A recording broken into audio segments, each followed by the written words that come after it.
하나님 말씀은 레위기 21장 1절부터 3절까지 제가 읽습니다. 여호와께서 모세에게 이르시되 아론의 자손 제사장들에게 말하여 이르라.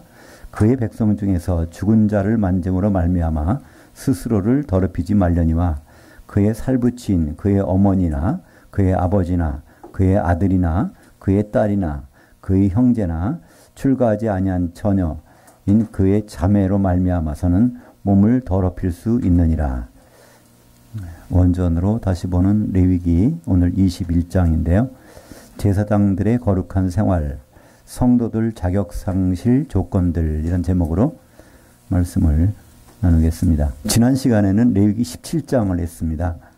17장에서 중요한 그 피에 대한 얘기가 나왔었죠.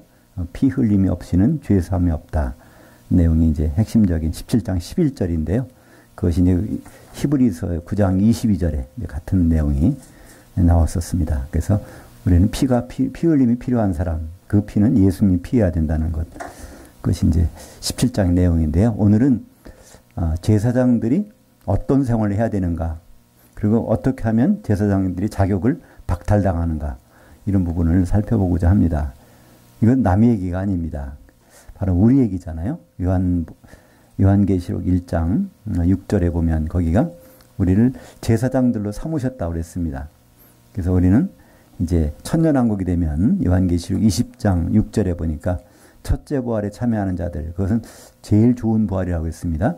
그건 복이 있고 거룩하도다. 그래서 둘째 사망이 그들 다스리는 권세가 없고 하나님과 그리스도의 제사장들이 되어 천년 동안 그리스도와 더불어 왕노릇하리라. 그래서 우리는 제사장으로서 앞으로 그리스도와 더불어 통치할 사람들입니다. 지금은 누가 그걸 통치하고 있죠? 예수님 대신에 마귀가 어디에서? 공중에서. 누굴 통해서요? 귀신들, 악한 영들을 데리고 우리가 안 보이는 세계에서 그들은 이 세상을 통치하고 있는데, 이제 우리는 그들이 무적행으로 결박되어 들어간 다음에는 우리가 이제 그런 역할을 하게 됩니다. 오늘 말씀 1절에 보니까 여호와께서 모세에게 이르시되, 어떤 내용이든지요, 우리는 누가 누구에게 말하는지, 그죠? 수신자와 발편지료 같으면 누가 보낸 편지인지, 누가 앞으로 보낸 편지인지, 이런 내용을 알아야 이 내용이 뭔지를 알 수 있습니다. 여기서 여호와께서 모세에게 이르시되, 그러면 모세가 누굴까요? 일반인 모세가 아니라 이 성경에서 모세는 어떤 역할이 있습니다. 한마디로 모세는 선지자입니다. 선지자는 하나님의 속마음을 사진 찍어서 드러내주는 사람이란 뜻이라고 했죠. 여호와 하나님께서 모세에게 지금 선지자의 신분인 모세에게 이 말씀을 하시는 것입니다. 제사장들에게 이렇게 말하라고 하는 것이죠. 그래서 그 죽은 자를 만지면 안 된다는 겁니다. 그러면 더럽혀진다는 거예요. 사망과 접촉한 사람, 제사장 역할을 할 수 없다는 것이죠. 모세가 왜 선지자냐 하면요, 성경에서 우리는 답을 찾을 수 있습니다. 신명기 18장 18절. 저는 이게 발음이 그래서 그런지 잊어버려지지가 않아요. 여러분들도 한번 이거 안 잊어버리실 것 같아요. 한번 이게 빨리빨리 발음해 보시면요, 이거 안 잊어버려요. 잊어버리려고 해도 자꾸만 기억이 남는 거예요. 모세가 누구냐? 그러면 한번 그런 단어를 생각하시면 18장 18절 볼까요? 내가 그들의 형제 중에서 너와 같은 선지자 하나를 그들을 위하여 일으키고 내 말을 그 입에 두리니 내가 그에게 명령하는 것을 그가 무리에게 다 말하리라. 그러니까 신명기는요, 원래 두 번째 명령이란 뜻입니다. 마지막 명령이란 뜻이에요. 신명기는 한마디로 모세의 유언과 같은 내용입니다. 그래서 여기 마지막에 줄 때 그 모세에게 하나님이 너와 같은 선지자라고 그랬어요. 그러니까 모세가 누굽니까? 선지자입니다. 이것은 무슨 말일까요? 누구에 대해서? 예수님에 대해서 앞으로. 그러니까 예수님은 앞으로 이제 오시는데 첫째는 선지자 일을 하십니다. 언제 동안? 거의 3년 반 동안 선지자 일을 어디서? 갈릴리에서. 그래서 천국 복음을 선포하시고 누굴 고치시고 뭐 그런 그 모든 건 선지자 역할을 하시는 거예요. 누가? 여기 신명기 18장 18절의 그 내용대로. 그 다음에 예수님은 또 대제사장의 일을 하셔야 됩니다. 그건 어디 가서요? 예루살렘 성전에 있는 곳에 가서. 그래서 그분이 제물이 되셔서 십자가 달리시는 그런 대제사장으로서의 그의 신분이 이제 바뀌게 되죠. 그 다음에 앞으로 천년왕국 때는 그분은 왕으로 오셔서, 그래서 예수님은 세 가지 신분을 하시는데 제일 맨 먼저 하시는 것은 선지자의 일을 하시는 겁니다. 그러니까 선지자로 기름 부음을 받아야 되잖아요. 선지자는 기름 부음을 받아야 됩니다. 그죠? 어디서요? 요단강에서. 뭐로요? 성령으로. 물속에 들어갔다 나올 때 성령이 기름 부음에서, 그래서 선지자 그리스도가 되셨죠. 3년 반 일하시고 난 다음에 이제 대제사장으로 일을 하셔야 되는데 그때도 기름 부음을 받으셔야 돼요. 그걸 관유라고 그러죠. 그것은 어디서 일어나죠? 베다니 마리아가 6월절 닷새 전에, 그날 저녁이니까 바로 향기름을 갖다가 탁 부어줬어요. 그래서 그때는 제사장으로서의 기름 부음을 받고 앞으로는 이제 왕으로 기름 부음을 받고 오시게 되는데, 바로 우리가 어떻게 보면 그 기름 준비를 우리가 하는 거죠. 우리가 성령의 기름으로 그분께 올려드리고, 그죠? 그때는 제사장은 베다니 마리아가 기름 부음을 해주셨지만은 우리가 그 역할을 해야 됩니다. 근데 여기 보니까 제사장은 뭘 하면 안 된다고? 죽은 자 만지면 안 돼요. 근데 우리는 이것들을 조금 확대해서 봐야 됩니다. 그 많은 사람들이 사실은 죽어 있어요. 예수님이 뭐라고 그러죠? 제자 중에 한 사람이 그랬어요. 내가 나를 십자가를 지고 나를 따르라 했더니 뭐라고 그래요? 아직 우리 아버지가 살았으니까 장사 지낸 다음에 따르겠습니다. 그랬더니 예수님 뭐라고 그러죠? 저희 죽은 자들로 저희 죽은 자를 장사 지내게 하고 너는 나를 따르라는 겁니다. 그죠? 그때 죽은 자라는 건 뭘까요? 영이 죽어 있다는 겁니다. 그죠? 우리는 태어날 때부터 영이 죽어서 나오지 않습니까? 그래서 이제 거듭나면, 다시 한번 나면 그때 이제 영이 살아난 사람인데, 영이 살아난 사람은 그들과 할 일이 아니라 다른 일이 있다는 겁니다. 그래서 그런 말씀하신 것처럼 우리는 죽은 자 시체 안 만져졌으니까 난 떳떳하지. 근데 여기서는 이 제사장들은 죽은 자를 접촉하면 안 된다는 것이죠. 그죠? 우리가 물론 그들과 더불어 세상 사람들과 살아야 됩니다. 근데 그들과 영적 교통을 할 수 없잖아요. 그죠? 우리가 어떻게 살아야 된다는 것을 말씀하고 있죠. 사실 이 일을 누가복음 10장의 선한 사마리아인의 사건에서 우리는 볼 수 있어요. 그러면 제사장이 시체에 안 만지잖아요. 우리 보면 비겁하다고 생각하죠. 어떤 사람이 엠마오로 가려고 하는 중에, 엠마오가 아니라 거기 여리고로 가려고 하다가 광도 만나서 죽게 됐잖아요. 근데 거기에 누가 지나가요? 제사장이 딱 지나가다가 피해서 지나가요. 우리는 왜 저걸 피해서 지나갈까? 우리는 걱정이 되잖아요. 근데 제사장은요, 자기가 할 일이 있어요. 제사 업무를 해야 되는데 시체를 만지면 부정해서 업무를 못하는 거예요. 하나님 일을 못하는 거예요. 그러니까 피해간단 말이에요. 그 다음에 레위인도 마찬가지잖아요. 레위인도 제사 업무를 도와주는 사람이니까 그것도 피해가요. 근데 사마리아 사람이 와서 그걸 잘 보살펴주고 주막에 데리고 와서 치료해주고 돈도 주고 내가 다시 와서 줄 테니까 걱정하지 말고 잘 치료해주라. 이렇게 하는 얘기가, 누가 너희 착한 이웃이냐 이렇게 말하죠. 물론 그것은 예수님의 얘기입니다. 그죠? 거기서 우리 보고 그렇게 하라는 얘기가 아니에요. 예수님이 선한 사마리아의 사람으로서 그렇게 해줬다는 얘기고요. 우리들은 어떤 걸까요? 여관집 주인이에요. 그죠? 부탁해 놓은 거. 우리가 그렇게 그 부탁을 받고 잘하면 그분이 와서 우리에 대해서 다 보상해 주겠다는 거잖아요. 그래서 우리는 누가복음 10장에서는 우리가 착한 사마리아 사람이 되라는 얘기가 아니라 착한 사마리아 사람이 부탁한 것을 잘 우리는 지키게 되는 것이죠.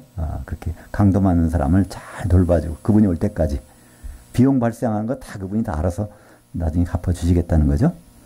이때 여기서 바로 이 레위기 21장 1절 말씀 때문에 제사장은 그 시체가 들 많아서 안 간 거예요. 그죠? 또 레위 사람도 못 간 거죠. 율법에 얽매여서 생명을 잊어버리는 거죠. 그죠? 근데 예수님은 그렇지 않은 분이라는 것을 누가복음 10장에서 우리에게 말씀해 주고 있습니다. 오늘 2절에 보니까 근데 시체를 만져도 돼요. 제사장인데 시체를 만져도 되는 경우가 있어요. 그게 바로 2절입니다. 그죠? 2절과 3절. 거기 보면 다 자기 혈육이 같은 피부체예요. 우리가 바로 예수 안에서 같은 피부치잖아요. 그죠? 여기 보니까 요 이름들을 한번 그 옆에는 히브리 말로 되어 있는 것을 생각하면 한번 같이 읽어보실까요? 그의 살부치인 그의 어머니나 그의 아버지나 그의 아들이나 그의 딸이나 그의 형제나 출가하지 아니한 처녀인 그의 자매로 말미암아서는 몸을 더럽힐 수 있느니라. 그러니까 시체지만 만질 수 있다는 거예요. 누구를? 형제인 경우는, 피가 같은 피인 경우는. 그래서 우리는 이 성도들은요, 죽었다고 해서 그렇게 박대하면 안 돼요. 어떻게든지 같이 영적인 교통이 필요하다는 얘기입니다. 그래서 여기 히브리 말도 우리 말하고 비슷해요. 어머니를 엠마 이렇게. 그러니까 이게 만국 공통어가 와요. 어머니 할 때 뭐 비슷하잖아요. 단어. 우리는 엄마라고 하지만 히브리 말 엠마야. 엠마. 그죠? 아버지는 아부라고 그래요. 아부. 그리고 딸은 아들은 벤이라고. 그리고 이 딸은 바트.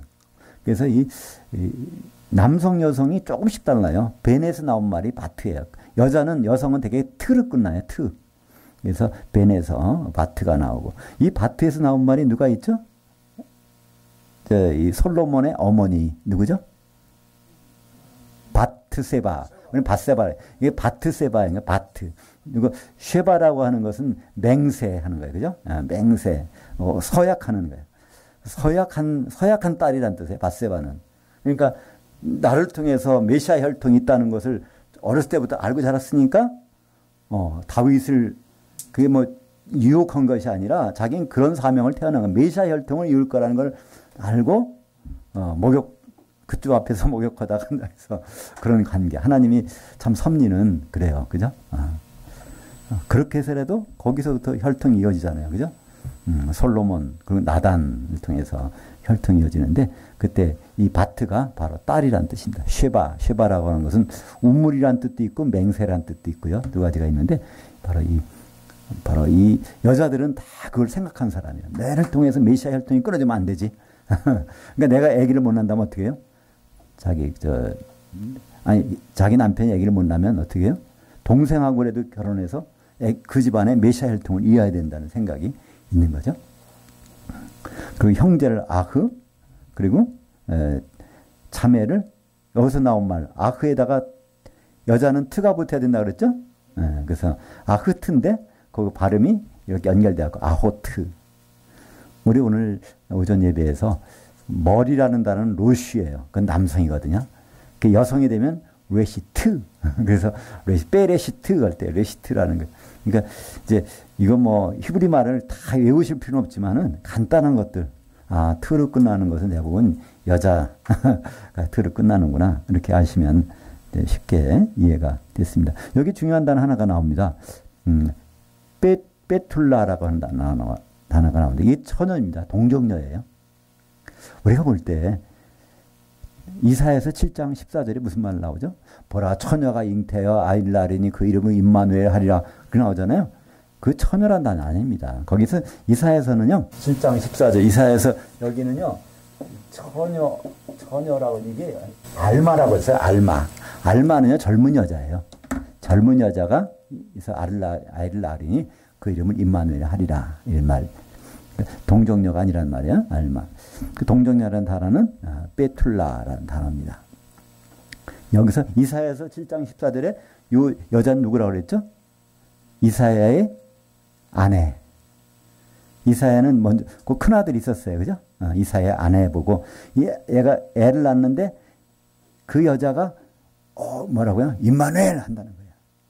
그 여자는 이사야서 8장에 보면 누구 나오죠? 8장 4절에 보면 누구예요? 여자 선지자예요. 그러니까 이 성경에서 유일하게 부부가 선지자. 이사야와 이사야의 아내. 그래서 그 말은 바로 선지자를 통해서 한 말씀은 하나님은 반드시 이루어준다는 것을 뜻하는 것이 그것이 바로 처녀가 잉태하여 아들을 낳으리니 그 이름 임마누엘 하리라. 그 뜻은 그거예요. 그 마리아가 동정녀니까 우선 나온다 그 뜻이 아니란 말입니다. 요거를 가지고 마태복음 1장 23절에서 이제 나오죠. 그죠? 그래서 이걸 인용해서 그러니까 동정열통에 나온다는 얘기가 아니라, 왜냐하면 이건 동정열은 단어가 아니니까, 이건 젊은 여자라는 뜻이니까, 젊은 여자 선지자를 통해서. 그러니까 예수님은 선지자를 통해서 말씀하신 그대로, 구약 성경에 있는 그대로 오신다는 거예요. 한마디로 뭐죠? 거기서 마리아가 결혼하기 전에 나왔어. 그 사건은 어디 나오죠? 선지자 모세가 언제 말했어요? 창세기 3장 15절에 바로 여자의 후손이 뱀의 머리를 상하게 할 것이오라고 선지자를 통해서, 모세를 통해서 한 말씀이 드디어 여기에 요셉과 결혼하기 전에 요 마리아에게 나오는구나. 그것을 설명하는 거란 말이죠. 그래서 그 이름을 임마누엘이라 하리라. 그것은 이름 짓는다는 얘기가 아니라 그렇게 외치리라 그런 거예요. 정말 하나님이 우리 선지자를 통해서 하신 말씀을 같이 하시는구나. 그 뜻이에요. 그래서 이름을 뭐라고 줘요? 임마누엘이라고 짓는 것이 아니라 예수라고 짓잖아요. 만약에 임마누엘이 예수님 이름이라면 임마누엘이라고 예수님 이름을 줘야지. 그죠? 그래서 이 임마누엘은 이사야에서 7장 14절 또 8장에 거의 2번 나오고 성경에 다시는 안 나옵니다. 물론 임마누엘이라는 뜻은요. 임아누엘 원래 이거예요. 임아누엘. 임은 함께, 아누는 우리, 엘은 하나님. 하나님이 우리와 함께 계시다 그런 뜻이에요. 그러니까 이때 이 말은 누가 했다고? 이사야에서 부부 선지자. 만약에 이사야가 남편 혼자면은요. 이게 뭐 나와 함께 계시다 해야 되지, 그죠? 그러면 나와 함께 이에 임미엘 하면 하나님이 나와 함께 계셔 이렇게 해요, 그죠? 우리와 함께 계시다는 것은 아누라는 우리라는 뜻이에요. 우리와 함께 계시다. 그래서 부부 선지자가 같이 외치는 거예요. 우리가 애를 낳는데 얘가 2살 되기 전에 벌써부터 저 바벨론 아수르의 군대가 막 쳐들어와. 그 일이 정말 일어나네. 젖대기 전에 야 임마누엘 그러는 거예요, 그죠? 하나님이 선지자를 통해 하신 말씀은 반드시 이루신다. 마태는 그것을 인용해서 마태는 그런 거예요. 마태복음을 기록하면서 구약 창세기 3장 15절에 여인의 후손 결혼하기 전에 남자 관계를 통하지 않고 난다는 그 일이 드디어 바로 이 마리아를 통해서 이루어지는구나. 그래서 아기를 낳으니까 이름을 예수라고 하죠. 그죠? 구원하시는 여호와 이렇게 지는 것을 볼 수 있습니다. 네, 거기에서 그러니까 동정녀가 중요한 것이 아니에요. 한마디로. 뭐가 중요하죠? 성령으로 잉태되는 것이 중요해요. 그 여자가 창녀건 뭐건 뭐 관계없어요. 사실 예수님 족보를 보면 라합 기생이잖아요. 그 관계없어요. 하나님이 누굴 통해서 오시느냐가 통로가 중요한 것이지 인간이 어떻게 깨끗하냐 더러우냐 그건 두 번째예요. 하나님 하시겠다면은 그렇게 하시는 거예요. 다말 며느리잖아요. 유다 며느리하고 통해서 하시는 거예요. 메시아 혈통을 그렇게 이으시려면 그렇게 하신다는 거예요. 그러니까 하나님의 결정이 중요한 것이 사람이 얼마나 노력하고 준비했냐 그건 두 번째예요. 그죠? 우리는 마리아가 믿음이 좋아가지고 마리아를 선택해서 오셨다고 하지만은 그렇지 않습니다. 마리아가 그렇게 사용된 건 뿐입니다. 예. 그리고 마리아는 그 뒤에 보면 믿음이 전혀 없는 사람. 예수님을 못 알아보잖아요. 그죠? 예수님이 부활할 것도 몰라요. 죽을 것도 모르고 부활할 것도 모르고. 그러니까 계속 예수님 따라다니면서 내가 죽는다고 그러는데 예수님이 죽는 걸 생각을 안 해요. 그냥 따라왔다가 막상 예수님이 죽으니까 어떻게 해요? 그때부터 시체에 발로 향품 사러 돌아다니잖아요. 근데 예수님 부활한다고 했는데 안 믿어요. 이제 그 시체에 발로 가잖아요. 누가 돌을 굴려줄까? 그러니까 부활도 안 믿고. 그러니까 예수님이 뭐 아무것도 안 믿은 사람이 마리아란 말이에요. 그죠? 우리는 마리아가 대단한 것 같지만은 성경에서 예수님은 마리아에게 한 번도 어머니라고 부른 적이 없단 말이에요. 여기 나온 대로 이제 자기의 그 혈육이 아니라는 거예요. 하나님 뜻을 전혀 모르는 사람이었어요. 마리아는. 그래서 그냥 여자야 이렇게 부르잖아요. 가나 혼인잔치에서도 여자야 그러잖아요. 십자가상에서도 여자야. 한 번 정도 어머니 불러줄 것 같은데 여기 마태복음 12장 50절 거기 한번 볼까요? 누구든지 하늘들에 계신 내 아버지 뜻대로 하는 자가 내 형제요 내 자매요 어머니니라 하시니라. 예수님 그랬어요. 당신이 어머니 저기 왔어요. 그랬더니 아니야. 저 사람 어머니 아니야. 형제도 아는데 아니야. 우리 하나님의 뜻대로 하는 자라야 내 형제고 내 자매고 내 가족 관계라는 거예요. 그러니까 오늘 여기 제사장이 이 살부치들 시체는 만져도 된다는 것인데 그걸 그대로 문자 그대로 보는 것이 아니라 우리는 이것이 다 그림자입니다. 그죠? 우리는 지금 누구와 더불어 누가 진짜 형제냐는 거예요. 우린 그러죠. 가족구원, 가족구원. 좋은 말이에요. 가족부터 구원한다는 거. 그러나 우리는 성경을 한번 놓고 같이 볼 필요가 있어요. 그죠? 성경. 아무리 예수님도 자기 가족이었지만, 자기 어머니였지만, 누가 내 어머니냐 그랬어요. 왜냐하면 하나님 뜻을 따르지 않기 때문에. 그죠? 그래서 우리는 가족부터 생각하는 건 좋은 거예요. 그죠? 그러나 성경에서는 한 차원 더 높여서 누가 진짜 가족이냐는 거예요. 그건 바로 하나님의 뜻에 순종하는 사람이 진짜 가족이라는 거예요. 진짜 형제고. 그것을 성경에서는 말씀하고 있습니다. 그러니까 누가복음 10장 33절과 34절 거기 한번 같이 읽어볼까요? 어떤 사마리아 사람은 여행하는 중에 거기 이르러 그를 보고 불쌍히 여겨 가까이 가서 기름과 포도주를 그 상처에 붓고 싸매고 자기 짐승에 태워 주막으로 데리고 와서 돌보아 주니라. 그러니까 이 사마리아 사람, 우리는 이 사마리아 사람을 본받으려고 그래요. 근데 사실은 우리 보고 이렇게 사마리아 사람처럼 하라고 하는 것이 아니에요.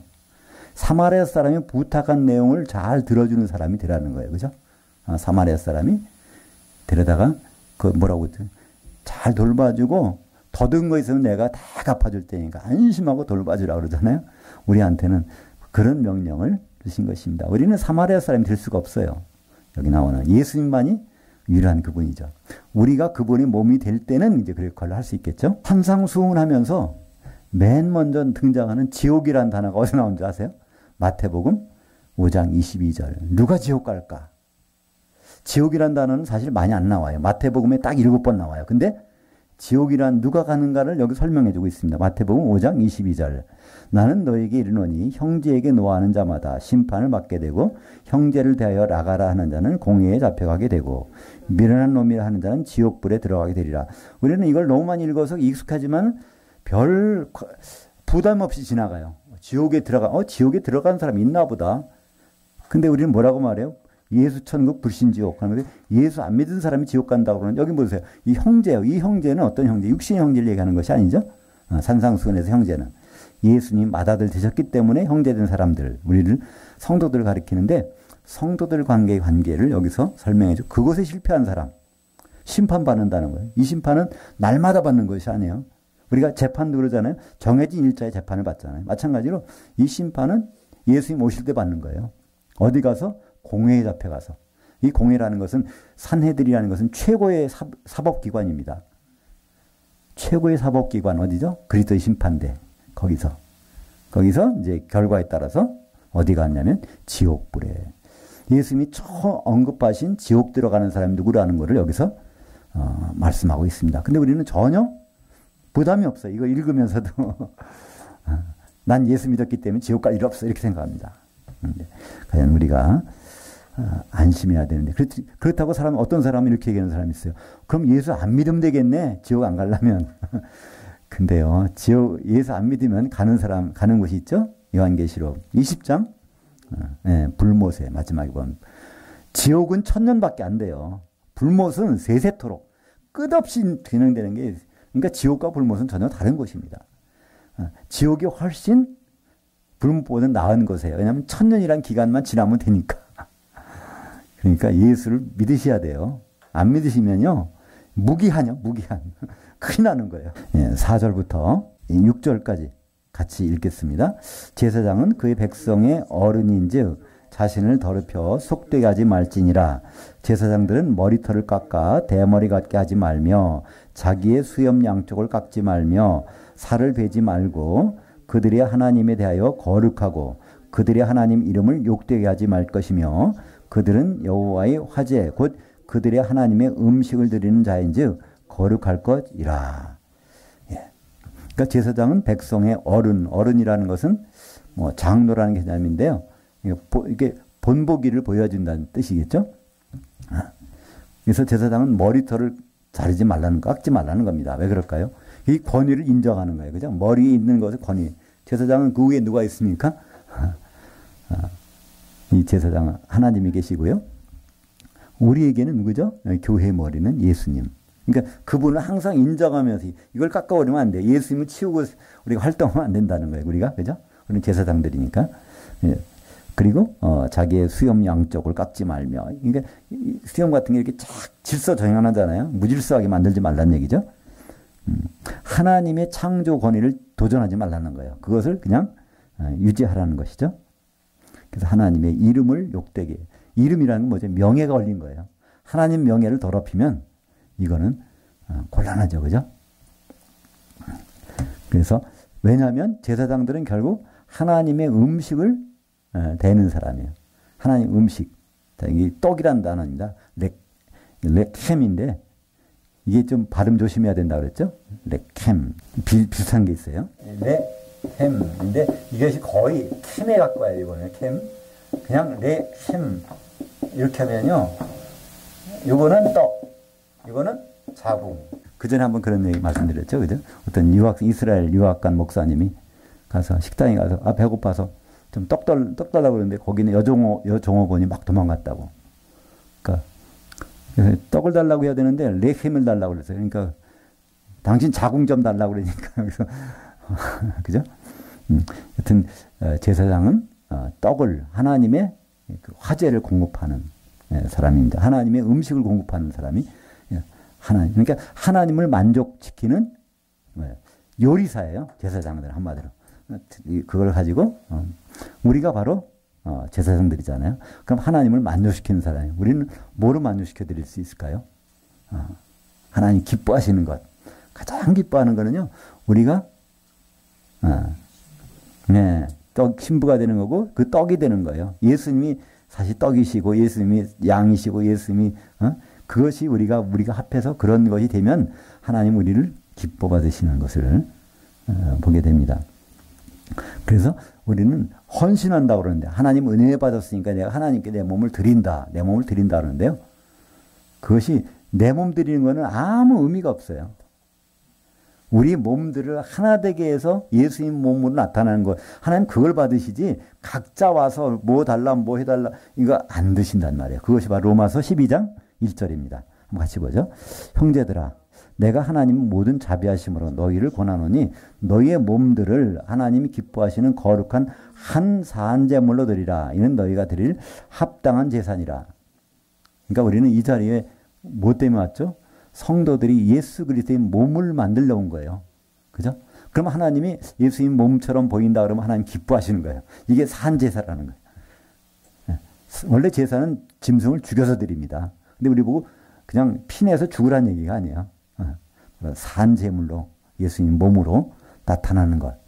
그것이 수천만 원, 수억 원의 헌금보다, 그죠? 수십 시간의 기도보다, 수많은 봉사보다도 하나님께는 더 기뻐하시는 거룩한 제물이라고 여기신다는 것입니다. 그렇기 때문에 우리는 옆에 있는 분들이 얼마나 소중한지 몰라요. 성도님들이, 그죠? 그분들과 더불어서 예수님의 몸을 이루어야 하나님은 그거를 산 제물로 느끼시겠다는 거거든요. 그죠? 그러니까 우리는 서로 사랑해야 되고, 아가페 사랑으로 끝까지 사랑해야 되는 이유가 하나님이 기뻐하시는 음식이 되기 위해서 그렇습니다. 여기 나오네요. 요한계시록 1장 6절 같이 보죠. 그의 아버지 하나님을 위하여 우리를 나라와 제사장들로 삼으신 그에게 영광과 능력이 세세토록 있기를 원하노라. 아멘. 그렇다면 오늘 레위기 21장은요. 우리의 매뉴얼이에요. 그죠? 제사장들로 삼았는데 제사장 되는 뭘 해야 되지? 어떻게 해야 되지? 여기 제사장들이 하는 방법이 나오잖아요. 그죠?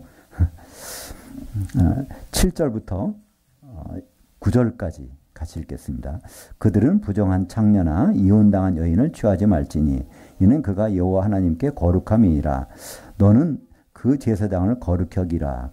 그는 내 하나님의 음식을 드림이라. 너는 그를 거룩히 여기라. 너희는 거룩하게 하는 나 여호와는 거룩함이니라. 어떤 제사장이 따르든지 행음하여 자신을 속되게 하면 그의 아버지를 속되게 하미니 그녀를 불살을지니라. 예. 여기에서 제사장이 얼마나 정결해야 되는지, 제사장 성도들은 얼마나 세상으로부터 오염되지 않아야 되는지 그것을 여기서 말씀하고 있습니다. 여기서 너라는 것은 물론 모세예요. 근데 모세는 동시에 모세의 말을 듣는, 선지자의 말을 듣는 이스라엘 백성들, 곧 우리 성도들을 가리키고 있습니다. 이 제사장, 그리고 동시에 우리는 또 그 제사장인 것이죠. 그러니까 요한계시록에서는요, 이런 제사장이 돼야 되는데 그렇지 못하고 음행하는 교회의 모습을 보여주고 있습니다.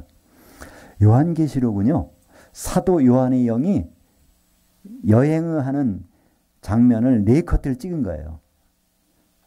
요한계시 1장 10절에 보면 주의 날, 주님이 재림하시는 날로 사도 요한의 영이 빠져나가서 쭉 거기서 보고 있는 것. 그것이 어디까지?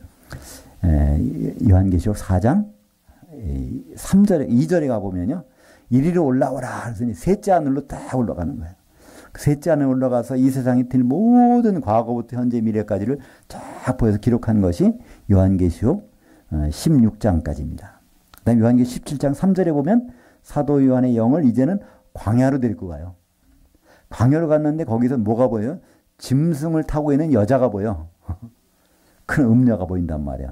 그럼 짐승이 등장했다는 것은 무슨 뜻일까요? 7년 환란기가 도래했다는 거죠. 그러니까 요한계시록 17장 3절부터는 바로 교회 7년 환란기가 도래해서 그 다음에 이제 재림하시고 그리스도의 심판대 쭉 해가지고 백보자 심판이 있고 천년왕국이 있고 백보자 심판이 있고 요한계시록 21장 10절에 가보면 이제 다 모든 거 없어진 다음에 새 하늘에서 새 땅에 내려오는 장면이 나오죠. 그거를 사도 요한에 봅니다. 그런데 천지 만물이 다 없어진 다음에 그것을 요한계시록 21장 10절 그래서 4커트가 나오는데 세 번째 커트가 17장이 나와요. 이것은 7년 환란 시대의 교회의 모습. 그러니까 우리는 앞으로 교회가 점점 정결해지고 거룩해지고 체제가 갖춰지고 훌륭해진다고 생각하시면 그거는 성경과는 반대로 알고 있는 거예요. 요한계시록 가보면요. 얼마나 교회가 음행을 하는지. 한마디로 음행이라는 뭘까요? 신랑 예수님을 생각하지 않고 세상과 짝해가지고 세상의 모든 좋은 것들이 교회 안에 들어와서 아예 여기가 귀신의 소굴이 되는 것이 바로 이 교회의 마지막으로 된다는 것입니다. 점점 그렇다는 거예요. 오죽하면 요한계시록 18장에 가서 17장도 18장에 가서 내 백성아 거기서 나와서 제발 좀 그들이 받을 복을 저주를 벌을 같이 받지 말라는 거예요. 이것이 이제 교회의 모습입니다. 마지막에 가서는요. 교회가 부흥성장한다고요? 아니요. 부흥성장은 맞는데 그 교회는 큰 성 바벨론 얼마나 큰지 우르르 사람들이 다 모이는다는 거예요. 근데 얼마나 거기에 음행이 가득한지 예수님과 결혼할 생각은 전혀 안 하는 거예요. 나는 과부가 아니다라는 거예요. 그러니까 신랑이 필요 없다는 거죠. 그렇게 되는 장면이 요한계시록 17장 3절인데요. 그때 우리 제사장들로서는 어떤 모습을 보여야 될까? 그걸 생각하시면서 한번 요한계시록 17장 3절부터 5절까지를 같이 읽겠습니다. 곧 나를 영으로 데리고 광야로 가니라. 내가 보니 여자가 붉은빛 짐승을 탔는데 그 짐승의 몸에 하나님을 모독하는 이름들이 가득하고 7머리와 10뿔이 있으며 그 여자는 자줏빛과 붉은빛 옷을 입고 금과 보석과 진주로 꾸미고 손에 금잔을 가졌는데 가증한 물건과 그의 음행에 더러운 것들이 가득하더라. 그의 이마에 이름이 기록되었으니 비밀이라 큰 바벨론이라 땅의 음녀들과 가증한 것들이 엄밀하 하였더라. 이게 지금 교회 얘기를 하는 거예요. 이제 주님 오실 때쯤 돼서 교회의 모습이 이렇게 손에 금잔을 들고 있다는 거예요.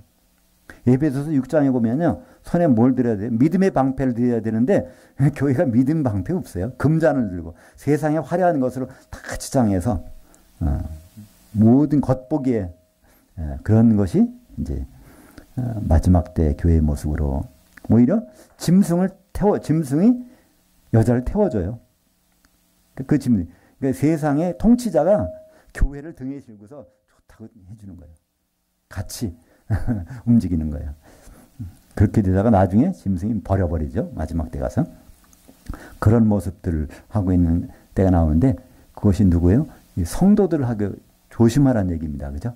제사장들이 여기에 보니까 이 음행한 여자하고 같이 하지 말라는 것은 바로 이 육적인 음행을 얘기하는 것이 아니라 여기서 영적인 음행을 얘기합니다. 그죠?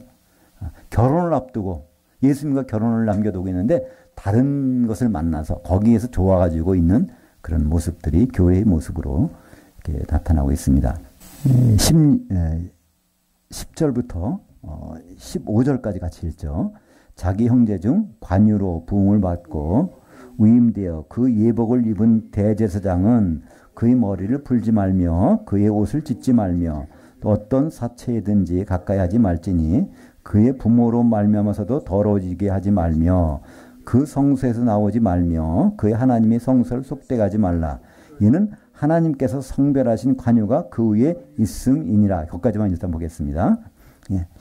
여기에 하나 좀 특이점이 있어요. 제사장은 누구 만질 수 있어요? 자기 혈육의 형제들 시체 만질 수 있었어요. 근데 대제사장은 그게 안 된다는 거예요. 그것마저도. 왜 그럴까요? 대제사장은요, 성소는 물론이고 지성소까지 가서 직접 하나님과 대면해야 되는 사람이에요. 그죠? 그러니까 이 제사장들은 성소에까지만 있으면 되고 떡상도 있고 금초대도 있고 뭐 그 안에서 있으면 되는데 대제사장은 그걸 통과해서 직접 하나님과 대면으로 가는, 그죠? 그러니까 이 대제사장은 절대로 형제의 것도 만지면 안 돼.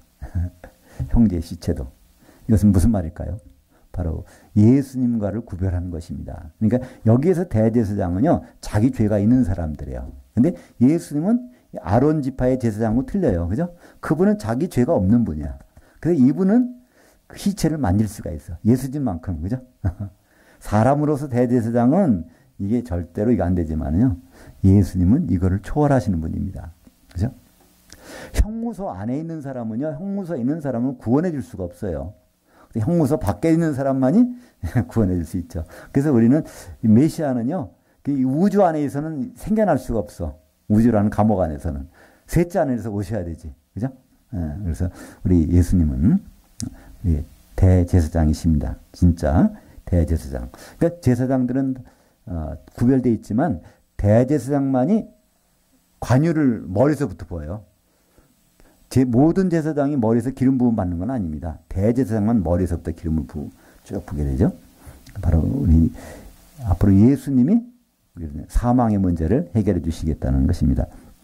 그래서 여기에 그 다음 내용은요, 처녀를 아내로 삼으라는 거예요. 이 대제사장은 처녀를 아내로 삼아요. 누가? 예수님은 한 처녀를 아내로 삼아야 된다는 거죠. 고린도후서 11장 2절 같이 보죠. 내가 하나님의 열심으로 널 위하여 열심을 내노니 내가 너희를 정결한 한 처녀로 한 남편인 그리스도께 드리려고 중매했음이로다. 그러니까 예수님은 대제사장이십니다. 그는 한 처녀만을 결혼해야 돼요. 그러니까 그 한 처녀로 결혼할 때 중매쟁이가 누굴까요? 네, 사도. 그러니까 사도들은 중매쟁이고요. 성도들은 하나가 돼서 한 몸 결혼을 할 사람들입니다. 그러니까 중매를 해놨는데 그 상태에서 다른 남자 보러 다니고 다른 것 구하러 다니고 그러면요, 이 중매쟁이 입장에서 얼마나 난처하겠어요. 그죠? 바로 우리가 사도들이 보기에, 사도들은 지금 신약 성경에 비춰볼 때 우리가 어떤 모습인지 우리는 다시 한번 생각해 볼 필요가 있습니다. 그래서 16절부터 23절까지는요, 제사장은 이렇게 되면 자격이 없다. 한마디로 흠이 있으면 자격이 없다는 거예요. 흠이 없어야 된다는 것을 말씀하고 있습니다. 첫째, 거기에 제사장, 이건 이제 대제사장이 아니라 우리 제사장들을 대해서 한 말이죠. 우리에게 흠이 어떤 의미냐면, 첫째는 맹인이면 안 되는 거예요. 왜 맹인이 안 되죠? 영적인 세계를 보지 못한다는 뜻이죠. 그러면 안 된다는 거예요. 또 다리를 저는 자, 이건 우리가 다리라는 것도 행위를 나타내는데 그걸 제대로 할 수 없기 때문에, 코가 불완전한 자, 납작코라는 거예요. 무슨 말일까요? 냄새를 못 맡아. 영적인 냄새를 못 맡는, 그러면 안 된다는 거죠. 지체가 더한 자. 이게 똑같이 잘해야 되는데 한쪽 발이 길어봐요. 그 사람 정상적이 아니에요. 그죠? 그러니까 이 제사장이라고 하면은요, 이게 같이 움직여야 되는 거예요. 그죠? 성도들끼리 서로 눈치를 봐야 되는 거예요. 어떻게 움직일까? 같이. 보조를 맞춰서. 그렇지 않은 세포를 뭐라고 그러죠? 암세포. 암세포는 자기만 잘하려고 그래. 그러니까 몸에서 성장은 잘하지만 다른 걸 상대적으로 죽이는. 그러니까 제사장은 그러면 안 된다는 거죠. 지체가 더한 자. 지체가 뭔가가 자꾸만 늘어나 더 커지면 안 된다는 겁니다. 발 부러진 자나 손 부러진 자. 이거 제대로 하나님 일을 못하겠죠. 등이 굽은 자. 등이 구르면 하늘을 봐야 되는데 하나님 뜻을 생각하지 않고 땅의 것만 보고 다니는 거죠. 예. 그 키가 못 자란 자. 바로 키. 결국은 하나님을 향해서 가지 아니하는 자죠.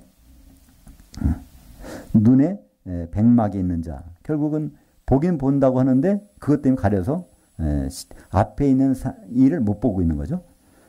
습진이나 버짐. 이거 얼마나 가려워서 긁어야 돼요. 그죠? 거기 정신 다 빡히고 또 이게 저녁까지 되면 다른 사람도 같이 괴롭히게 되는 거죠. 그 다음에 고환이 상한 자. 생명이 없는 거예요. 저 번식을 못 하는 거죠.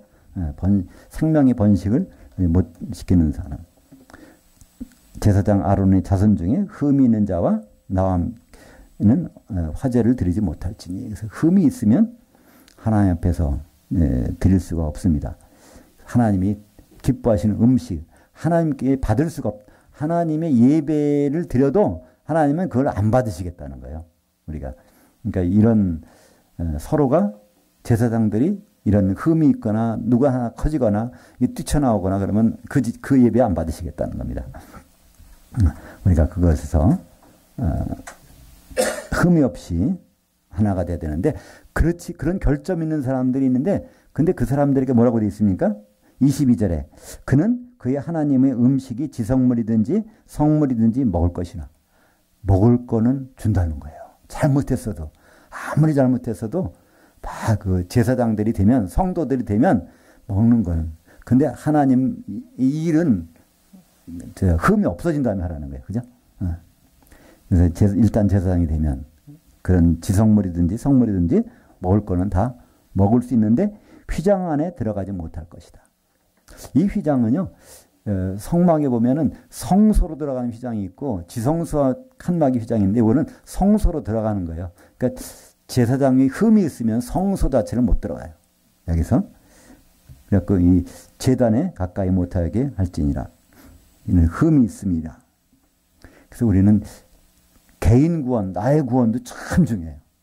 근데 이 혼의 구원은요, 개인 구원이서 끝나는 것이 아니라 모든 사람이 한 몸이 되는데 거기서 흠이 있으면 안 돼요.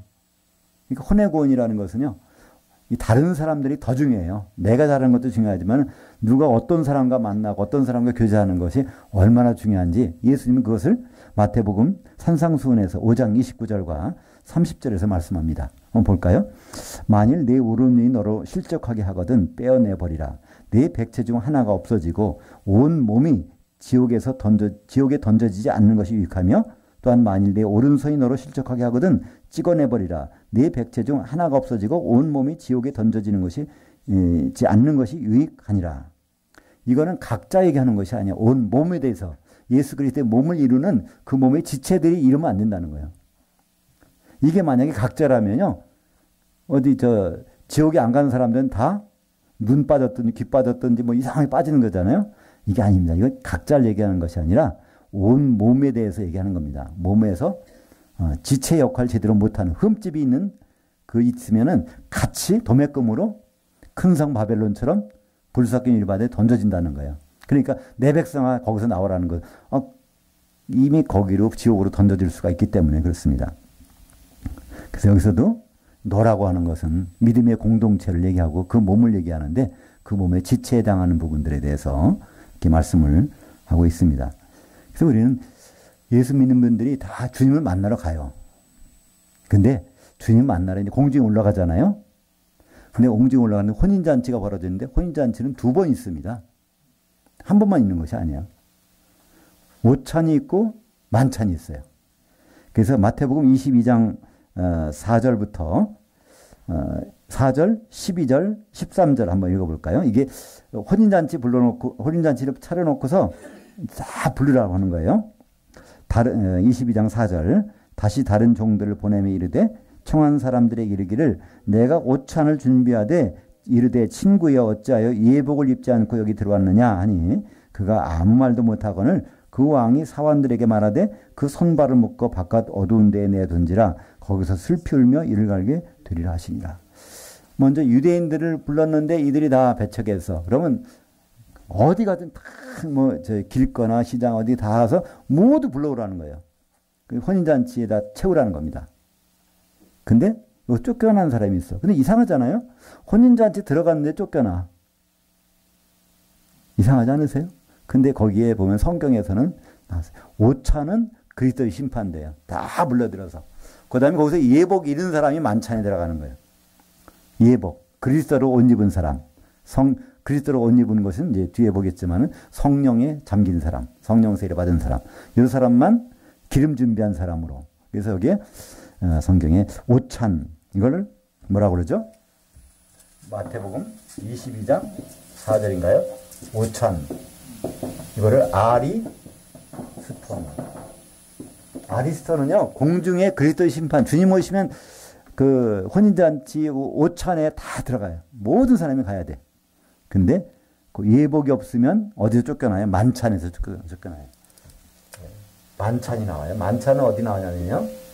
요한계시록 19장 9절에 보면 이제 만찬이라는 단어가 나옵니다. 한번 같이 보죠. 요한계시록 19장 9절. 천사가 내게 말하기를 기록하라. 어린 양의 혼인날 만찬의 청함을 받는다는 복이 있도다 하시고. 그래서 우리는 이 만찬에 들어가는 것이 진짜 들어가는 거예요. 다. 그러니까 예수님 오시면요. 모두 다 올라가요. 심판받으러. 그건 점심입니다. 그 다음에 이제 저녁에는 진짜 기름 준비된 사람. 그러니까 우리가 예수 믿으면서 기름 준비 않고 예수 믿는다는 것은요, 얼마나 실망 정도가 아니라 절망적이에요. 가긴 갔는데 거기서 쫓겨나면요. 그렇다면 그 그리스도의 옷, 예복을 어떻게 입어야 될까요? 갈라디아서 3장 27절 볼까요? 누구든지 거기 있죠? 그리스도와 합하기 위해서 세례받은 자는 그리스도로 옷 입었느니라. 거기는 성령이란 단어가 없어요. 근데 세례는 몇 가지예요? 우리에게? 세례는 하나밖에 없어요. 우리에게. 에베소서 4장 5절. 세례는 하나요. 물세례, 성령세례 이거 하지 말라는 거예요. 세례는 하나밖에 없다는 거예요. 물세례는 요한의 세례고 성령으로 하는 것은 예수님께서 우리에게 허락하신 세례란 말이에요. 바로 이 성령의 이 세례는 잠겨있는 사람들. 이것이 바로 그리스도로 옷 입었다는 것입니다. 그리스도로 옷 입으면 우리의 단점, 모자른 점, 흠이 있는 거 다 가려져요. 그죠? 그러니까 우리가 흠을 다 없애고 나서 가려면 안 돼요. 오히려 그리스도의 옷 속에 들어가서 흠이 다 가려지기 때문에 그 상태로 우리는 주님을 만나야 될 것입니다. 그래서 우리가 지금은 흠이 있을 수 있어요. 괜찮아요. 그러나 그날에 주님을 만나는 날에 예수님이 재림 때에 우리 가운데 흠이 있으면요. 이거 참 큰일 나요. 데살로니가전서 5장 23절 한번 주의 깊게 한번 읽어볼까요? 데살로니가전서 5장 23절. 평강의 하나님이 친히 너희를 온전히 거룩하게 하시고 또 너희의 온 영과 혼과 몸이 우리 주 예수 그리스도께서 강림하실 때에 흠없게 보존되기를 원하노라. 이거 예수 그리스도의 옷을 입지 않으면 이거 불가능한 일이에요. 그죠? 여기서 온이란 단어는요. 홀로 클레로스라고 하는 단어를 쓰는데요. 이것은 100% 지체, 하나도 빠짐없이 그런 뜻이에요. 홀로스라는 것은 크다, 모두 다 있다 이런 뜻이고요. 클레로스라는 것은 조각이라는 거예요. 모든 지체들이 다 모인 거. 그걸 우리말 번역에는 온이라고 번역했어요. 그러니까 모든 성도들이 다 흠이 없이 이제 모여서 영도 단수고요, 혼도 단수고 몸도 단수예요. 예수님 만날 때는요, 영도 하나야 되고 혼도 하나야 되고 몸도 하나야 되는 거예요. 그렇게 되기를 원한다고 그랬잖아요. 흠이 없이. 우리가 주님을 만나기를, 주님을 사모하고 언제 오실까, 주님을 언제 만날까 그러지만요. 막상 만날 때 내가 정말 준비가 되고 있는가. 예수님이 기대하시는 것은 우리가 한 몸을 이루고 한 영과 한 혼으로, 한 혼이라는 건 생각이 같아야 된다는 거예요. 누구 생각으로? 예수님 생각처럼 다 통일돼야 되는 거예요. 그런 모습으로 돼야 그때 거기에서 흠이 있는 지체가 하나도 없어야 되는 거예요. 내가 완벽하다고 아무 소용없어요. 내 같이 몸을 이루고 있는 저 사람이 흠이 생겼다 그러면 전체가, 그렇잖아요. 우리가 몸은 건강한데 손톱 밑에 가시가 박혔어요. 그럼 몸 전체가 아프잖아요. 그죠? 그러면 안 된다는 거예요. 주님을 만날 때는. 지금은 우리가 다 약점이 있지만 적어도 주님 만날 그 자리에서는 온 홀로클레로스 100% 지체들이 하나도 빠짐없이 다 모이는데 흠이 있으면 안 되고 영도 하나요, 혼도 하나요, 몸도 하나인 상태에서 주님을 만나야 된다는 것을 말씀하고 있습니다. 바로 제사장들은 지금 우리가 성도들이 이제 제사장들입니다. 요한계시록 1장에 6절에 있는 말씀처럼 우리를 제사장들로 삼으셨어요. 그럼 제사장들로서는 그 요건을 갖춰야 됩니다.